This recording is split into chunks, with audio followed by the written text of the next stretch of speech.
Hello and வணக்கம். எல்லாரும் எப்படி இருக்கீங்க? நான் உங்கள் அன்பு தோழி மது பேசுறேன். இன்னைக்கு நான் ஒரு சிறுகதை படிச்சேன். கதையோட பேரு அப்பா. எனக்கு ரொம்ப பிடிச்சிருந்தது, அதனால உங்ககிட்ட பகிரணும்னு ஆசைப்பட்டேன். இந்த கதை எழுதியிருக்கிறவர் எஸ் தேவான் சொல்லி. கதையோட தலைப்பு அப்பா. ரதி, உன்னோட படிப்பு எப்படி போயிட்டு இருக்கு என அவளின் அப்பா சுரேஷ் கேட்கிறார். உங்ககிட்ட சொல்லணும்னு அவசியம் இல்ல என சொல்கிறாள். நீங்க என்கிட்ட எதுக்கு பேசுறீங்க? உங்ககிட்ட பேச விருப்பம் இல்லைன்னு எத்தனை தடவை சொல்றது என கூறுகிறாள். சமையலறையில் இருந்து வெளியே வந்த அருணா, ரதி, எத்தனை தடவை நான் உங்ககிட்ட சொல்லி இருக்கேன் அப்பா கிட்ட இந்த மாதிரி பேசக்கூடாதுன்னு என திட்டுகிறாள். என் அப்பா அந்த போட்டோல இருக்கிறவர் தான், இவர் ஒன்னும் கிடையாது. என் அப்பா இவர் இல்ல.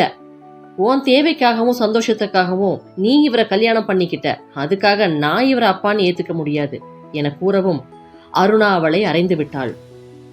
ரதி கோபத்துடன் அங்கிருந்து சென்று விட்டாள். அருணா சுரேஷிடம் மன்னிப்பு கேட்கிறாள். அவ எனக்கும் பொண்ணுதான், நான் அவளை பிரிச்சு பார்க்கல.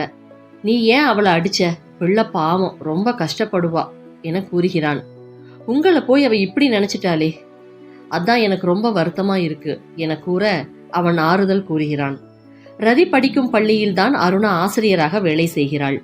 அன்றைக்கு அவள் வேலைக்கு செல்லவில்லை. ரதி பள்ளி முடிந்து வீட்டுக்கு வருகிறாள்.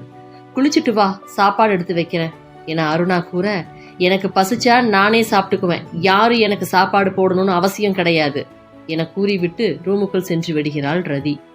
இவ்வாறு இருவரும் பேசிக்கொள்ளாமலேயே 1 மாதம் கடந்தது. அருணா, நீ ஏன் ஒரு மாதிரி இருக்க? வீட்டுல ஏதாவது பிரச்சனையா என அருணாவின் நெருங்கிய தோழி சாரதா கேட்க, ஆமாம் என தலையசைக்கிறாள். என்ன ஆச்சு என கேட்க, கொஞ்சம் கேண்டீன் போய் பேசலாமா என அருணா கேட்கிறாள். சரி என இருவரும் செல்கின்றனர். அதே சமயம் ரதியும் அங்கு பாத்ரூமுக்கு வருகிறாள். ரதி என்னைய பார்த்து, உன் தேவைக்காகவும் சந்தோஷத்துக்காகவும் நீ இவரை கல்யாணம் பண்ணிக்கிட்ட, அதுக்காக நான் இவரை அப்பான்னு ஏத்துக்க முடியாதுன்னு சொல்றா. நான் ஏன் சந்தோஷத்துக்காகவா கல்யாணம் பண்ணிக்கிட்டேன்? அவரு இறந்ததுக்கு அப்புறம் 1 வாரம் சொந்த பந்தம் பாத்துக்குச்சு. அதுக்கப்புறம் உனக்குன்னு ஒரு பிள்ளை இருக்கு, அதுக்காக நீ ஓடணும்னு சொல்லி வேலைக்கு அனுப்பிட்டாங்க.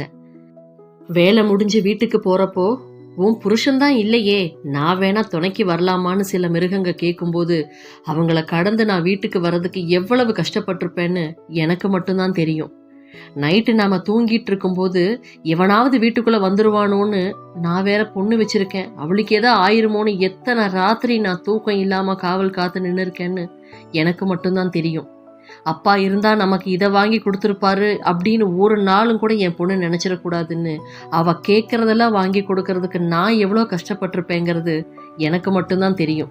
இன்னைக்கு நான் இருக்கேன், ஒருவேளை நான் இல்லாம போயிட்டா அவளை யாரு பார்த்துப்பாங்க?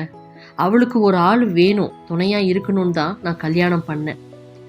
இதுதான் காரணம்னு நான் சுரேஷ் கிட்டையும் சொல்லிட்டேன்.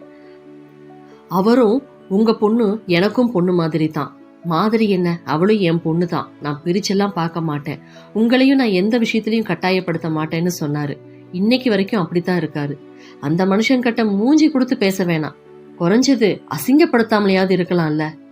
எப்ப கல்யாணம் பண்ணிக்கிட்டேனோ அப்ப இருந்து அவ என்னை அம்மானு கூப்பிடுறதையே நிறுத்திட்டா.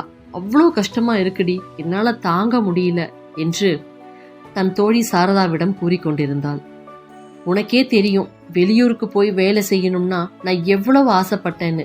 அதுக்காக வாய்ப்பு கிடைச்சும் கூட நான் அங்க போகாம இவளுக்காக உங்ககிட்ட கேட்டு இந்த வேலைக்கு நான் சேர்ந்தேன். எதுக்கு? பிள்ளை நம்ம கண்ணு முன்னாடியே இருக்கட்டும்னு தானே. என் சந்தோஷத்தையெல்லாம் குழி தோண்டி புதைச்சிட்டு இவளுக்காக வாழ்ந்த என்னைய பார்த்து உன் சந்தோஷத்துக்காக நீ கல்யாணம் பண்ணிக்கிட்டேன்னு கேக்குறாளே, அந்த செகண்டே நான் செத்துட்டேன்டி. சரி விடு அருணா, எதையும் யோசிக்காத. ஒரு நாள் கண்டிப்பா உன் பொண்ணு உன்னையும் அவரையும் புரிஞ்சுக்குவா. நீ அழாத, கண்ணத்தோட உன் கிளாஸ்க்கு போ, டைம் ஆச்சு என சாரதா கூறுகிறாள். சரி நீ போ, நான் பாத்ரூம் போயிட்டு போறேன் அப்படின்னு அருணா சொல்லிட்டு கிளாஸ்க்கு போறா. ஸ்கூல் முடிஞ்சதுக்கு அப்புறம் அருணா தனது பேகை எடுத்துக்கொண்டு வெளியே வரா. அம்மா என ரதி அழைக்கும் சத்தம் கேட்டு திரும்பி பார்க்கிறா. ஓடி வந்து அருணாவை அணைத்து கொண்டாள் ரதி. உன்னை புரிஞ்சுக்காம ரொம்ப கஷ்டப்படுத்திட்டம்மா, என்னை மன்னிச்சிருமா என கூறி அழுகிறாள். அம்மாவுக்கு உன் மேல எந்த கோபமும் இல்லடா, நீ அழாத என்கிறாள் அருணா. இருவரும் வீட்டிற்கு செல்கின்றனர்.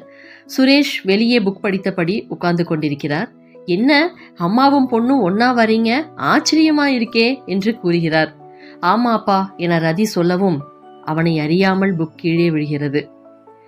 என்ன மன்னிச்சிருங்கப்பா, உங்களை புரிஞ்சுக்காம நான் ரொம்ப கஷ்டப்படுத்திட்டேன் என அவனிடம் கூற, அப்படியெல்லாம் எதுவும் இல்லடா, உன் மேல அப்பாவுக்கு எந்த கோவமும் இல்லம்மா. உன் மேல அப்பாவுக்கு அவ்வளோ பாசம், அவ்வளவு பிடிக்கும் உன்னை.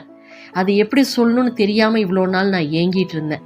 நீயே புரிஞ்சுக்கிட்டு என்னை அப்பான்னு கூப்பிட்ட பாத்தியா, இந்த நிமிஷத்தை நான் என் வாழ்க்கையில மறக்க மாட்டேன் என்று சுரேஷ் ரொம்பவும் சந்தோஷத்தோட ஆனந்த கண்ணீரோட ரதி கிட்ட சொல்லிட்டு இருக்காரு. இந்த நிகழ்வை இவ்வாறு வர்ணிப்பது என அருணாவுக்கும் புரியவில்லை. இருவரின் கையை பிடித்துக்கொண்டு முதல் முறையாக வெளியே செல்கிறாள் ரதி. கதை முடிஞ்சது. எப்படி இருக்குங்க? ரொம்ப ஒரு அழகான ஆழமான கதை இல்லையா?